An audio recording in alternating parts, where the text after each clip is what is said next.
So every morning lately, I've been having to get up extra early, drive my sister to school. I have to drop her off at school, and then I have like an hour to kill. So it's been giving me a lot more time in the Word, so I've been trying to reread the New Testament. Or I guess not reread it. I haven't actually fully read through it, start to finish of the New Testament. It's always been like pieces, so I just wanted to kind of do that. And so in Matthew, as I was reading through Matthew, a lot of things spoke out to me. And it's funny how God works because as I'm reading through, I feel like every other word, it's like, oh, you could do a message on this, or you could do a message on this. And then, so it's kind of cool how that's all working. And I was like, oh man, like, it'd be pretty cool to do the Devo. It's been a little while. I feel like I got something I really want to tell you guys. And then the next week, my mom texts me like, oh, you want to do the Devo? I'm like, yeah, sure. Like, it's super cool how that works. And so, this is kind of on, I named it faith or fake kind of thing, because what a lot of people tend to not realize, and I was talking with my dad about this last night a little bit because I had some questions, is when Jesus was on earth, he was in human form. He still had the same human temptations we did, right? It talks about that kind of when he was in the wilderness for the 40 days. He was still tempted, like Satan was still tempting him as he's human, right? Satan was still tempting him, like, oh, turn the stone or turn that rock into a loaf of bread if you're so hungry, right? And yes, he could have done it, right? But it's just still those temptations. So that's showing that Jesus was still tempted as human, right? He was perfect. He was the only perfect human because he chose to not fall into temptation like all of us do every day. And so my point with that is showing that he is human. He still, whether or not fell into it or not, he still had those thoughts of like, oh, like I'm hungry. I could just turn this into food or something, right? So where I'm going with this is when Jesus throughout the New Testament performed so many countless miracles, from walking on water to feeding the 4,000 to feeding the 5,000 to, healing lepers to raising people from the dead. And it's insane the things he did.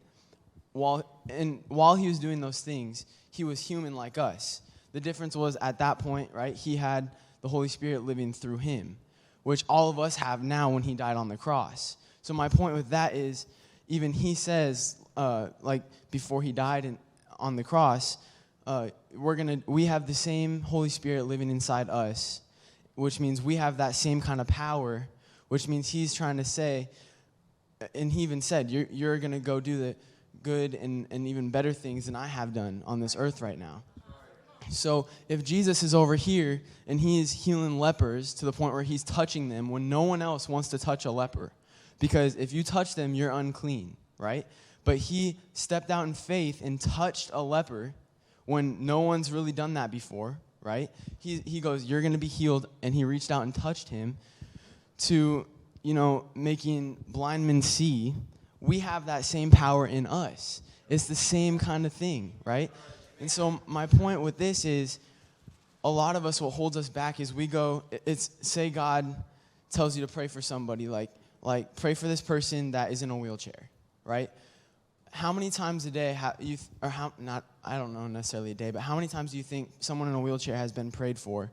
And so you're probably like, okay, God's telling me to pray for this person in a wheelchair, but I don't know, I'll pray for him, but I don't really know what will happen, because if I'm telling them and speaking out in faith to them, you're going to be able to stand again, but then on the flip side, you're not really believing it because they've been prayed for already several times and it hasn't happened. How do you expect them to be healed? So when Jesus is doing these miracles, yes, he had those. My point of this is he was human like us, right? So when he's touching the leper, how much faith do you think it took for him to reach out and touch the leper, knowing that people could call him unclean? And I'm sure he had the thought, he wasn't scared because he had the Holy Spirit in him, right? His faith was so big, he wasn't scared like, oh, I'm going to be unclean now, right? Because his faith was so big, but he still had those human thoughts of, if I reach out and touch this leper, what could happen? What if he's not healed? that was in the back of his head. He was human until he died on the cross, right? And then rose from the dead. So just real quick, I'm going to read a couple things. I kind of put all these verses backwards. So we'll start in Matthew 8, 1 through 4.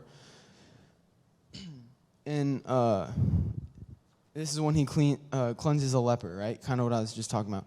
When he came down from the mountain, great crowds followed him, and behold, a leper came to him and knelt before him, saying, Lord, if you will, you can make me clean. And Jesus stretched out his hand and touched him, saying, I will be clean. And immediately his leprosy was cleansed. And Jesus said to him, see that you say nothing to anyone, but go, show yourself to the priest, and offer the gift that Moses commanded for proof for them. The point was before, I read too far, but that point of he reached out, touched the leper, right? That's a sign of faith. While he's still human, he still reached out and did that, right? And he was healed.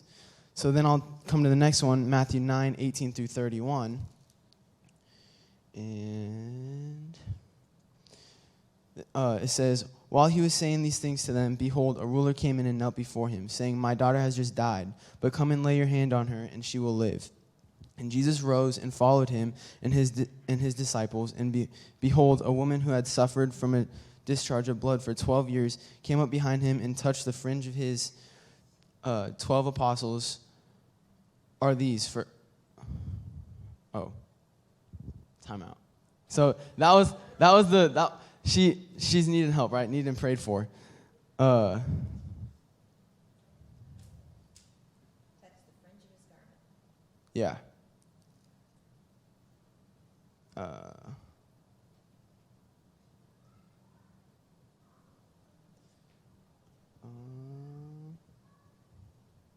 Oh.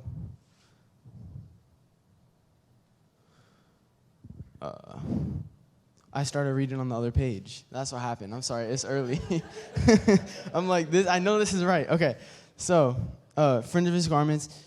For she said to herself, if I only touch his garments, I will be made well. Jesus turned and seeing her, he said, take heart, daughter. Your faith has made you well. Your faith has made you well.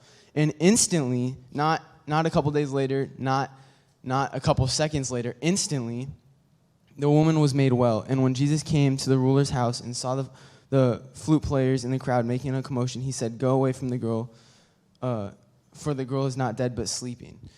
So that's another example of Jesus performing another miracle. It took a lot of faith to be able, another miracle he performed, right?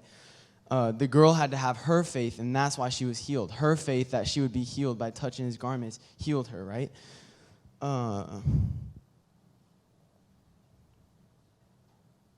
Still on the wrong side. And as Jesus passed on from there, two blind men followed him, crying aloud, have mercy on us, son of David. When he entered the house, the blind men came to him, and Jesus said to them, do you believe that I am able to do this? They said to him, yes, Lord. Then he touched their eyes, saying, according to your faith, let it be done to you. And their eyes were opened, and Jesus sternly warned them, see that no one knows about it. So, again, he performed another miracle, and it was by their faith, right? So when we have chances to go out and Jesus says, go pray for this person, don't let yourself get in the way. You need to have your faith, and their faith also needs to be in the right lines to be able to make that miracle be done. All right, this is the good stuff. Hold on. Matthew 17, 14 through 21. 14.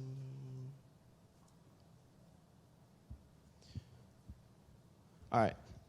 It says, and when they came to the crowd, a man came up to him and kneeling before him said, Lord, have mercy on my son, for he has seizures and he suffers terribly. For often he falls into the fire and often into the water.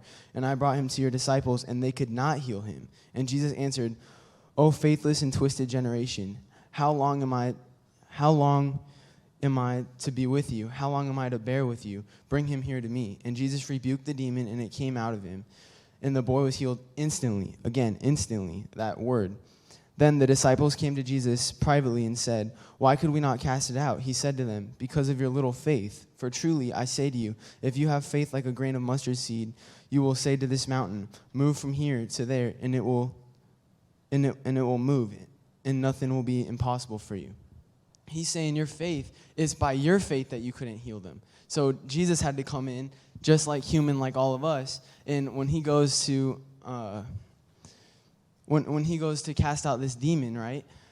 He's probably having those thoughts, like he still has those thoughts. It didn't stop him from doing anything, but it's like he's reaching out and he's gonna try and heal this boy. And the disciples already couldn't do it. Yes, he's Jesus, but I'm sure when he goes to do it, he's like, in the back of his head is like, oh, well, what if something is different? What if this doesn't work? What are people gonna say about me? So pretty much there's just some examples here, and I didn't even get to all of them, but there's so many examples in the Bible where Jesus performs all these miracles. And what I'm trying to get across to all of our heads is Jesus was human when he was doing these things. And when he had the Holy Spirit living inside him, which made it possible for him to do these miracles, all of us have that same exact power. There's nothing different then than there is now. And so through the Holy Spirit working in us, it's not us doing these miracles, it's the Holy Spirit, but we have that same power to be able to go do these things. So we shouldn't be afraid of anything. We shouldn't second guess ourselves. If someone's in a wheelchair and God tells you to go pray for them, you believe with that person that they're going to be able to stand and walk. And guess what's going to happen? They're going to be able to stand and walk, right? If somebody, for example, I'll just say this, and this is going to be touchy, but say somebody has COVID and they're at their house or something, right? They have to quarantine. And God lays on your heart really heavy and clear, go to their house and you're going to pray for them and they're going to be healed. And then they'll be able to go on their trip or whatever that they're having to miss right now, right? Just some kind of situation like that. Would you honestly, think about this right now. Would you have the faith when you know God's telling you to do this, to go to that house, lay hands on that person and pray for them to be healed? Would you really be able to do that? Because that's what Jesus would do, and we're supposed to be like Jesus. So you go over there, you're stepping out in faith, and in the back of your head, you're like, oh, I'm going to get this same sickness. I'm going to get this. If I touch them, that's what everyone's saying. That's what's going to happen. Same kind of thing was going on with Jesus with these lepers, right? And these other miracles. I'm just using this as an example because it's so close with this COVID thing, in a way, kind of sickness kind of thing, right? So now you're in the house with or without a mask. I mean, it still spreads through touch and stuff, right? And you tell them, God told me to pray for you. And they want to be healed. They're excited for this trip or whatever they have to go on. And now, right before you touch them, you're like, if this doesn't work, I'll probably look like it. It's just, if you're so confident that it's going to work, and then in the back of your head, you're going, what if it doesn't? What if it doesn't? What if I'd look like a fool? That's just our human coming out of us, right? But we need to trust the Holy Spirit when he says to do this, to do it. So then you touch them, and you pray for them, and then they're healed because you chose faith over fear. And now they're able, look at how God just worked right there through you in the miracle that he performed over and over and over again in the Bible, which we're all able to do. So don't think that these are just stories, because a lot of times we read them so much that I feel like a lot of us, even I get caught up in, oh, it's just a story. These are all testimonies that actually happened, real life examples. People really did rise from the dead. He really did touch people and they were healed of leprosy. He really did make blind people be able to see. So there should be nothing that we should be worried about. And God's just so great. And that same Holy Spirit that was living in Jesus is all living in us. So that was my point.